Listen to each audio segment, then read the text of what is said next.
hadaraa keessan otoo gaa'ilatti hin seeniini qorannoowwan armaan gadii gochuu hin dagatina. Inni kun immoo wantoota hedduuf isin fayyada. Abbaa manaa fi haati manaa tokko otoo waliin fuudhiin yookaan hiriyaa taatanii otoo wal quunnamtii saalaa hin taasisin yookaan wal quunnamtii saalaa jalqabaa duraa qorannoowwan armaan gadii gochuun baay'ee barbaachisaadha. Sababiin isaa nama tokkorraa nama tokkotti wal quunnamtii saalaan dhukkuboonni armaan gadii waan daddarbaniif. Namoonni hedduun yeroo hedduu gaafa gaa'ilaaf karoora qabaatan karaa cheerchis haa ta'u karaa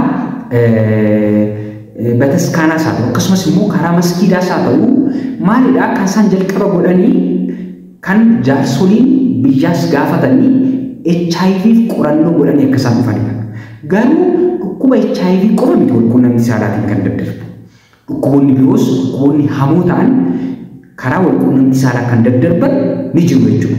Inni kun immoo namoonni sun akka adda bahaniif otoo hin taane keessumattuu dhukkuboonni tokko tokko kittibaata kennuutiin akka isaanii nama tokkorraa isa tokkotti darbanii dhukkuba hamaa hin geessisne gochuun waan danda'amuuf jechuudha.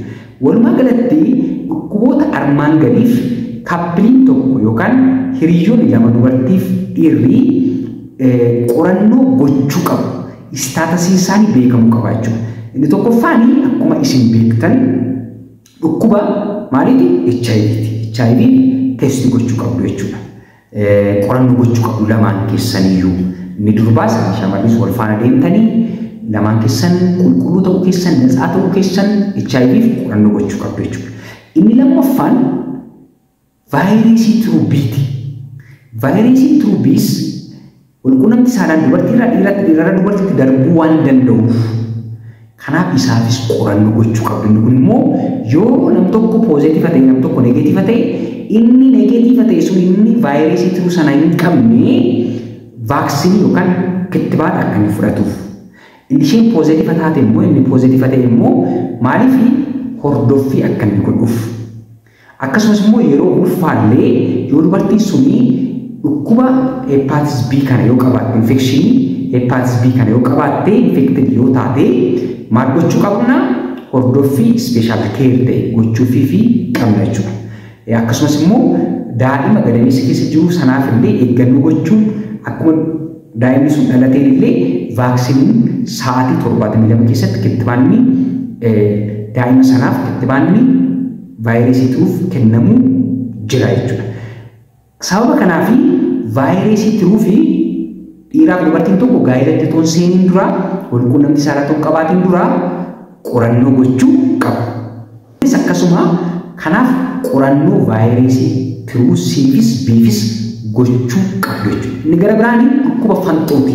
Dhukkubni fanxoos wal quunnamtii saalaa waan daddarbuu fi maal gochuu qabdu?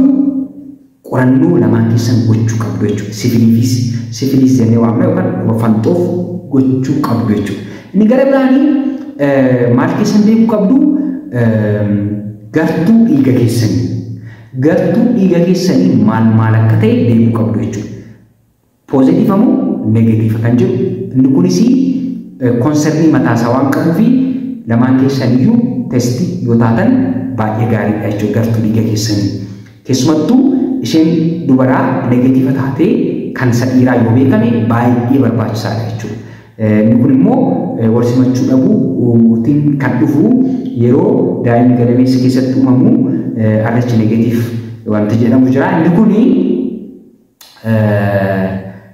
rakkina mataasaa waan qabuuf lamaan keessan beekamuu qabdu jechuudha. Keessumattuu inni poozeetiiva ta'ee isheen negeetiiva yoo taate inni kun ispeeshaal keerii barbaaduu danda'a jechuudha. Lamaan keessan negeetiiva yoo taate rakkina uumuu dhiisuu danda'a. Lamaan keessan poozeetiiva yoo taatanis rakkina uumuu dhiisuu danda'a.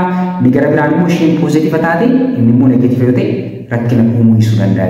The only scenario rakkina uumuu danda'u gartuu dhiigaa kan ishii negeetiiva ta'ee kan abbaa manaa immoo poozeetiiva yoo ta'e rakkina uumuu waan danda'uu fi inni kun hordoffii yeroo ulfaa sirriitti ispeeshaal keeriin kennamee fi qorichi kennamus ni jira jechuudha. Hordoffiin taasifamu akkasumas immoo qorannoon taasifamu akkasumas qorichi kennamu qorannoo sanarratti hundaa'amee ni jira jechuudha. Yoo isheen poozitiiva taate inni yoo isheen neegatiiva taate inni poozitiiva ta'e. Amma sirraan deebi'aa. Yoo isheen RH neegatiiv taate inni immoo RH poozitiiv yoo ta'e duwwaa kan rakkina uumuu danda'u jechuudha. Neegatiiv poozitiiv jechuun waan addaa miti. Gartuu dhiigaa afurtu jira. Isaan immoo neegatiiva poozitiiva qabu jechuudha. Fakkeenyaaf A yoo fudhanne A neegatiivas poozitiivas qaba. AB yoo fudhanne ABnis neegatiivas poozitiivas qaba. O yoo fudhanne Onis neegatiivas poozitiivas qaba jechuudha. B yoo fudhannes B neegatiivas poozitiivas qaba jechuudha.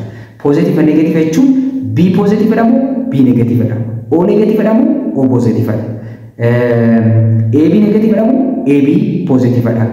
Isa jedhamudha malee waan addaa miti jechuudha. Namni tokko gartuu dhiigaa isaa gaafa himatu ani Eedha jechuu hin danda'u. Wayi A neegatiividha jedhee himachuu qaba yookaan A poozitiiva jedhee himachuu qaba jechuudha. Inni kuni saayinsii mataasaa waan qabuuf jechuudha. Kanaaf otoo gaa'elatti hin galiin dura qorannoo akkam akkamii gochuu qabdu HIV, Hepatitis B yookaan vaayirasii 2B, vaayirasii 2C, fanxoo akkasumas immoo gartuu dhiigaa. Kana shanan lamaan keessaniyyuu otoo gaa'elatti hin galiin walqunnamtii saalaa raawwatiin yoo qorannoo kana istaatisii keessan beektan baay'ee gaariidha isiniin jedha. Waan dhaggeeffattaniif galatoomaa. Gaa'ela gaarii isiniif haa ta'u warri gaa'ela yaadaa jirtan. Thank you.